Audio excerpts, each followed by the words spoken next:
अस्सलामुअलैकुम नाज़रीन, आप देख रहे हैं सियासत टीवी पर आलमी खबरनामा। मैं हूं नाजिमा। सबसे पहले नजर हेडलाइंस पर। इसराइली फौज की गजा में जमीनी कार्रवाइयां, मजीद 90 फलस्तीनी शहीद, अस्पतालों में इलाज के लिए जगह नहीं बची।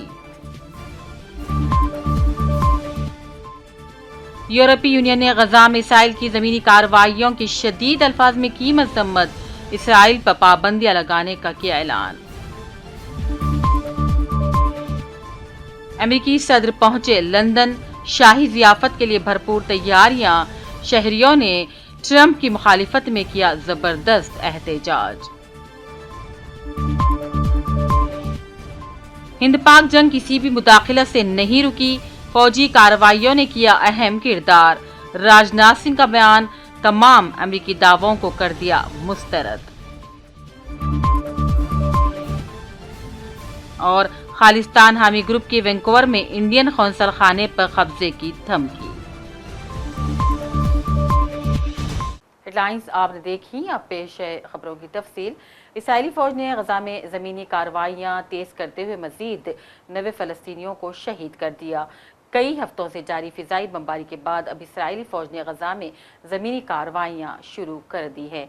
उधर इसराइल की ज़मीनी कार्रवाइयों पर जर्मनी और यूरोपीय यूनियन की जानिब से शदीद मजम्मत की गई है। गजा का शिफा अस्पताल जख्मियों की वजह से इतना पुर हो चुका है कि अब यहाँ कोई खाली जगह इलाज के लिए किसी दूसरे जख्मी के लिए मौजूद नहीं है, जो कि इंतहाई तशवीशनाक मुकाम है। अक़वाम मुत्तहिदा के सेक्रेटरी जनरल एंटोनियो गुतेरस ने गजा पर ज़मीनी हमलों, फ़िज़ाई हमलों को मासूम व कमज़ोरों की अमवात को नाकाबिल बर्दाश्त और काबिल मज़म्मत करार दिया। उन्होंने कहा, ये एक जंग नहीं बल्कि जुल्म है, इंसानियत की और अखलाक़ी बरदारी के क़वानीन की खुली खिलाफ वर्जी है। उन्होंने कहा कि जितने भी अल्फाज इस्तेमाल किए जाएँ उतने ही कम है इसराइली जुल्म की मज़म्मत के खिलाफ। What happens in Gaza today is horrendous. We are seeing massive destruction of neighborhoods, now the systematic destruction of Gaza City.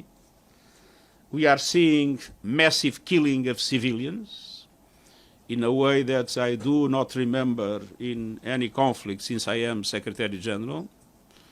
And we are seeing dramatic obstacles to the distribution of humanitarian aid. At a certain moment, it completely stopped, with the consequences that the Palestinian people is suffering an horrendous situation with famine, with no access to any kind of health support, and with continued displacement and the imminent risk of losing their lives at any moment.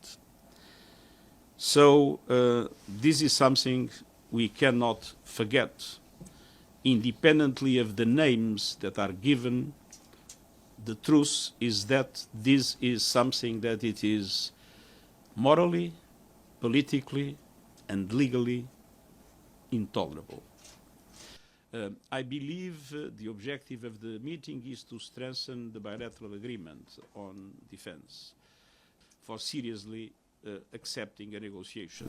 Will you meet Prime Minister Netanyahu next week? I will be delighted to receive Prime Minister Netanyahu if he asks for that, as I will do with any other member, head of state.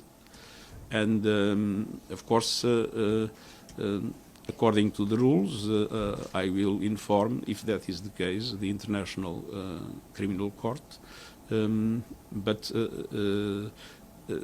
the gravity of the situation in Israel and the occupied Palestinian territories more than justify that if the Prime Minister of Israel wants a meeting, for me to grant it. यूरोपीय commission के आज होने वाले इजलास में Israel पर पाबंदियां लगाए जाने का इम्कान है। यूरोपीय यूनियन ने गजा में इसराइल की ज़मीनी कार्रवाइयों की शदीद अल्फाज में मजम्मत की है।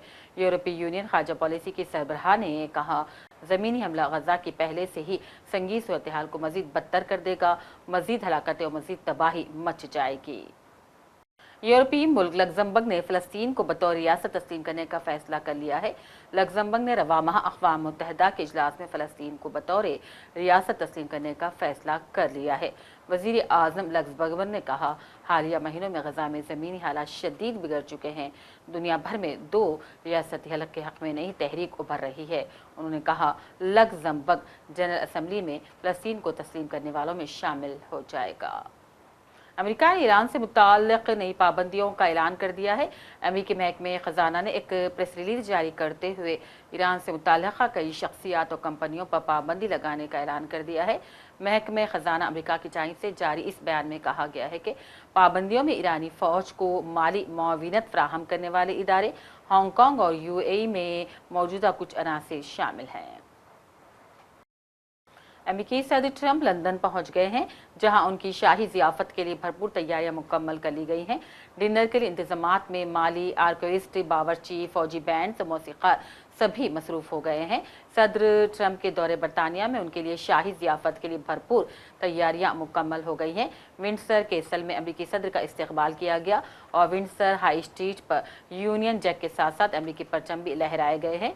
अमेरिकी सदर और खातून अव्वल मेलानिया ट्रंप को बादशाह और मलिका की क़यादत वाले शाही बग्गी के जुलूस में सेंट जॉर्ज हॉल लाया जाएगा, जहां उनका खैर मकदम शहजादा और शहजादी वेल्स करेंगे, जिसके बाद शाह चार्ल्स और कमिला बाज़ाब्ता तौर पर अमेरिकी जोड़े का इस्तकबाल करेंगे। अमेरिकी सदर की लंदन आमद पर शहरियान लंदन ने ज़बरदस्त एहतजाज किया।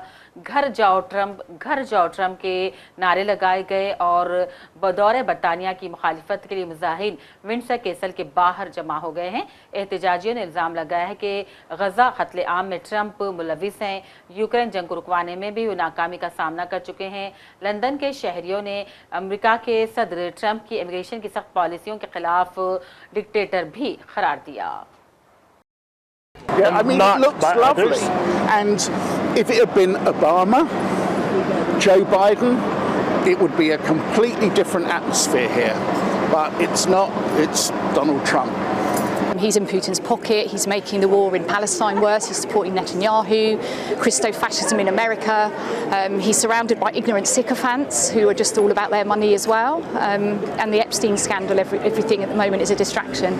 Out, out, dump Trump! Out, out, dump Trump! Out, out, dump Trump! Out, out, dump Trump! Out, out, out, dump Trump! Out, out, dump Trump! His actions and his inactions are causing instability in the world, overturning the world order that we've got used to. He could have stopped the war in Ukraine. He could stop the war in Gaza if he wanted to. I don't understand why he doesn't want to. He's the most dangerous man in the world. What I'm seeing happen to immigrants in my country, I think, is absolutely appalling. And then to see such a turnout for the Unite the Kingdom protest in London on Saturday also really saddened me. I think that one of the greatest things about our country and about America is its diversity. And so I think it's really important to share the message with both him and our leaders here that that's our strength. It's exciting. You know, this is a long victory lap we've been taking since November. And I think it kind of accelerated a little bit when we saw the speed and scale from what he was doing when he took office in January. And then looking ahead to the state visit, we knew this was coming even before it was formally announced. So this is great news. It's sort of maybe the cap of a great 8 or 12 months, or I guess it would be 8 or 10 months, starting with the election. Hindustan और America के दरमियान तिजारती माहदे पर गुज़िश्ता शब 7 घंटों तक meeting चलती रही। ये meeting काफ़ी हद तक मुस्बत रही। मुस्तकबिल में भी टैरिफ जैसे संजीदा मामलात पर बातचीत होने का ख़वी इम्कान पाया जाता है। मीटिंग में अमेरिका की जानिब से चीफ नेगोशिएटर ब्रेंडन लिंच और हिंदुस्तान की जानिब से एडिशनल सेक्रेटरी राजेश अग्रवाल शरीक हुए। मीडिया रिपोर्ट्स के मुताबिक तिजारती माहदे को लेकर अमेरिकी टीम से दिल्ली में तवील गुफ्तगू हुई। ये एक रोज़ा मीटिंग थी। अब अमेरिकी टीम वतन वापस चली गई। अपनी 75वीं सालगिरह के मौके पर मोदी मध्य प्रदेश के दौरे पर हैं। मध्य प्रदेश में अवामी जलसे से खिताब करते हुए वज़ीर आज़म नरेंद्र मोदी ने जोहरी धमकी के लिए पाकिस्तान को वार्निंग दी और कहा, नया हिंदुस्तान घर में घुसकर मारने की सलाहियतें रखता है। मरकजी वज़ीर दिफा राजनाथ सिंह ने तमाम तर अमरीकी दावों को मुस्तरद कर दिया और कहा कि सदर ट्रंप ने हिंद पाक जंग नहीं रुकवाई थी। किसी भी मुल्क या शख्सियत का नाम लिए बगैर राजनाथ सिंह ने कहा, हमारी फौज ने दुश्मन मुल्क के शिद्दत पसंदों पर हमला किया था। राजनाथ सिंह ने कहा, कुछ लोग हैं जो कहते हैं कि हिंदुस्तान और पाकिस्तान के दरमियान ये जंगबंदी किसी की मुदाखलत की वजह से हुई है। मैं ये वाजे करना चाहता हूँ कि शिद्दत पसंदों के खिलाफ हमारी कार्रवाई किसी की मुदाखलत की वजह से मुलतवी नहीं हुई, बल्कि हमारा अपना जाती फैसला था। हाल में ही मई के महीने में ऑपरेशन सिंदूर देखा है। मेरे बहनों भाइयों, मेरे सेना सीएसएफ के सारे जवानों ने मिलकर जो कार्रवाई की है उसकी जितनी भी सराहना की जाए वह कम है। उन्होंने पहलगाम में आकर धर्म पूछकर हमारे लोगों को मारा, उनके आतंकवादियों ने, लेकिन हमारे सेना के जवानों ने उन्हें मारा है तो धर्म पूछकर नहीं मारा है, उनका कर्म देखकर मारा है। बहनों भाइयों, यह भारत और पाकिस्तान के बीच सबसे बड़ा यह मौलिक अंतर है। मेरे बहनों भाइयों, कुछ लोग ऐसे हैं जो यह कहते हैं कि यह जो सीज फायर हुआ है भारत और पाकिस्तान के बीच में किसी के हस्तक्षेप के कारण हुआ है। मैं साफ कर देना चाहता हूं मेरे बहनों भाइयों, यह किसी के हस्तक्षेप के कारण हमारी यह आतंकवादियों पर जो कार्रवाई हुई थी वह स्थगित नहीं की गई थी। ऑपरेशन सिंदूर तभी स्थगित है। अब यदि कोई आतंकवादी वारदात होती है तो फिर से हमारा ऑपरेशन सिंदूर प्रारंभ होगा। मैं यह विश्वास के साथ मैं सारी देश की जनता को बताना चाहता हूं। जहां तक भारत और पाकिस्तान के बीच के चल रहे इस ऑपरेशन को रोकने के संबंध में कुछ लोग दावा करते हैं कि हमने इसको रोका है। बहनों भाइयों, यह किसी ने रोका नहीं है। और मैं साफ कर देना चाहता हूं, मोहम्मद इसाक डायर जो कि पाकिस्तान के डिप्टी प्राइम मिनिस्टर हैं और फॉरेन मिनिस्टर हैं, उन्होंने भी साफ कहा है कि India rejected third party role to end conflict. यह बाइलेटरल इशू है, यह थर्ड पार्टी हमारे मामले में कोई हस्तक्षेप नहीं कर सकती। यह हमारे प्रधानमंत्री ने दो टूक शब्दों में इसे साफ कर दिया था। जो नुकसान ऑपरेशन सिंदूर के कारण उनके आतंकवादियों को पहुंचा है, आज ही आतंकी संगठन के जैश ए मोहम्मद के कमांडर ने स्वीकार किया है कि ऑपरेशन सिंदूर के दौरान बहावलपुर हुए हमले में खूंखार आतंकवादी जो मसूद अजहर के परिवार के टुकड़े टुकड़े हो गए थे, यह था हमारे भारत के सेना के जवानों का शौर्य और पराक्रम। और बहनों भाइयों, कल ही उसकी एक वीडियो भी जारी की गई है। हमारे प्रधानमंत्री मोदी जी के नेतृत्व में यह भारत का सामर्थ्य और भी आगे बढ़ा है। इसलिए कोई भी ताकत भारत की संप्रभुता को चुनौती देने की हिम्मत नहीं कर सकती है। पिछले 11 वर्षों में मोदी जी के नेतृत्व में भारत ने दुनिया को बार बार यह दिखा दिया है कि हमारा धैर्य हमारी ताकत है। हमारे धैर्य को इसे कमजोरी के रूप में नहीं देखा जाना चाहिए। जॉर्जिया की सरहद पर हिंदुस्तानी मुसाफिर के साथ गैर इंसानी सलूक का मामला सामने आया है। बताया जाता है कि 56 हिंदुस्तानी मुसाफिरों को जॉर्जिया के ऑफिसरान ने सरहद पर घंटों ठंड में रोके रखा और उनके पासपोर्ट भी जब्त कर लिया। कोई जानकारी तक नहीं थी। उन्हें फुटपाथ पर बैठने को मजबूर किया गया।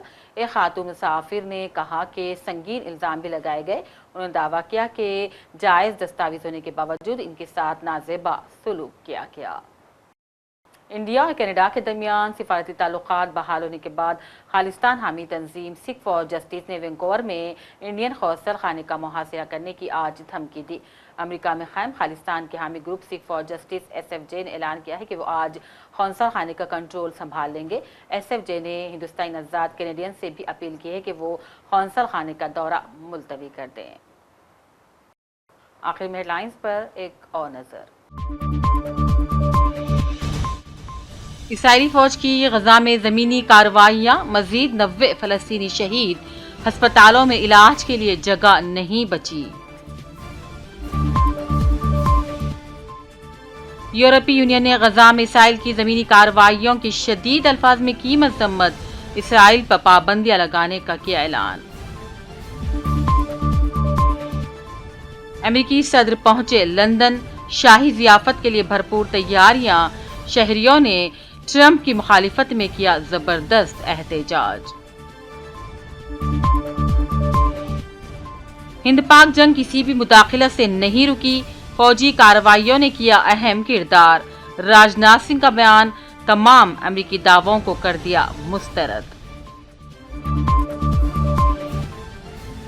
और खालिस्तान हामी ग्रुप के वैंकूवर में इंडियन कौंसल खाने पर कब्जे की धमकी। इसके साथ आलमी खबरनामा का सिलसिला अब यहीं अख्ताम को पहुंच चुका है। पूरी टीम के साथ दीजिए इजाजत और देखते रहिए सियासत टीवी। अल्लाह हाफिज।